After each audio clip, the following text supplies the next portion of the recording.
So remember, we have done a lot of different greetings. Can anybody remind me of a greeting that we've done? Zion. Butterfly? Yeah, we take our thumb. What else, Landon? During our morning meeting today, the students were provided with lots of choices. During their greeting, they could choose a handshake, fist bump, high five, and they're all aware of those. We do them all the time. Remember, you think about the one that you want to do, and you don't have to do the same one that everyone else does. It's your choice. All right, Landon, we're going to start with you and make our way around. Go ahead and greet your neighbor. Good morning. Good morning, Kyle. Good morning, Zion. We have choices provided in our morning meeting every day. That's an easy place to add choice, a safe place to add choice. Good morning, Landon. Good morning. All right, friends, you made good choices. Let's rate ourselves. If we think we used loud and proud level 3 voices, if we looked at our friends and we were quiet, listening to others, give ourselves a thumbs up. I think we take for granted that our students come to us understanding what their choice is, that they affect others, knowing what responsible choices are, safe choices. So we have discussions about it. All right, Kyron.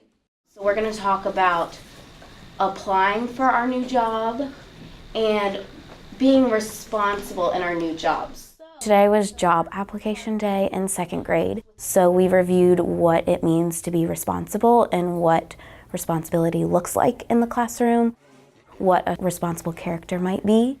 So we're going to fill out our anchor chart. The anchor chart is used as a display in the classroom or kind of a reminder of a skill or an idea that we're focusing on.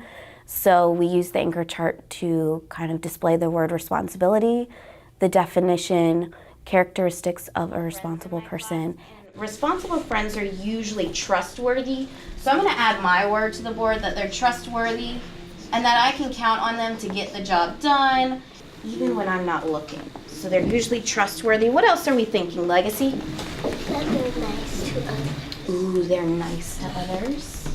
They have 10 jobs to choose from, and then they choose which one they would like and tell me why they would be best fit for that job.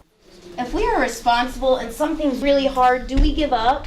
No, try our best. And they know that once they get their job, they're not guaranteed to keep it if they can't fulfill that duty. Sometimes they'll have to take a break from their job for a day. That kind of sense of responsibility has to go throughout the whole month of their specific role or job that they play in our classroom. Okay, friends, yesterday we read the story about rainbow fish, and rainbow fish made some choices. What choice did rainbow fish make at the beginning? He wanted to share his sparkly fins. Then he went and talked to the wise octopus, and the wise octopus gave him some advice, and he changed his mind. One of the barriers that you face is just the misconception that you throw the choices out there and it's a free-for-all. There's a lot of structure, there's a lot of thought and planning that needs to go into it. Choices are very powerful, and we get a chance to make those every day. Who's affected by those choices if we make responsible choices or not so responsible choices? Lakira? Everybody. Guys, our choices can affect everybody.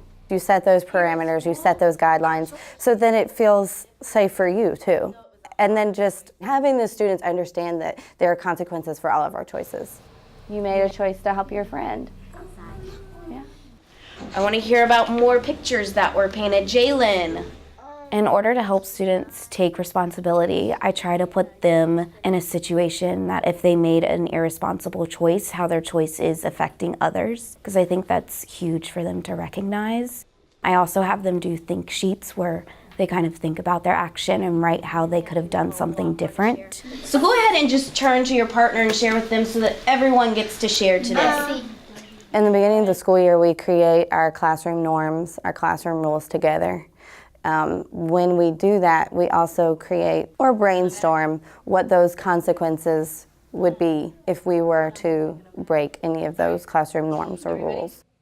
Listening? Go ahead, Landon.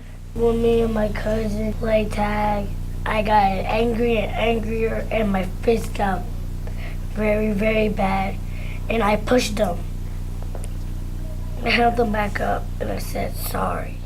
Landon, if I can add on to what you just said, Landon didn't make a very safe or responsible choice at first, did he? He hurt his cousin. And then Landon made a safe choice because Landon helped him up and apologized. The students are a part of coming up with logical consequences. When you start solving those problems on your own now, then when we're adults, think of how we manage conflict and think of how we problem solve. We're giving them the power to do that as children. So when the consequences to their choices are much larger than they are now, we've set them up for success. It's as important as teaching them how to read.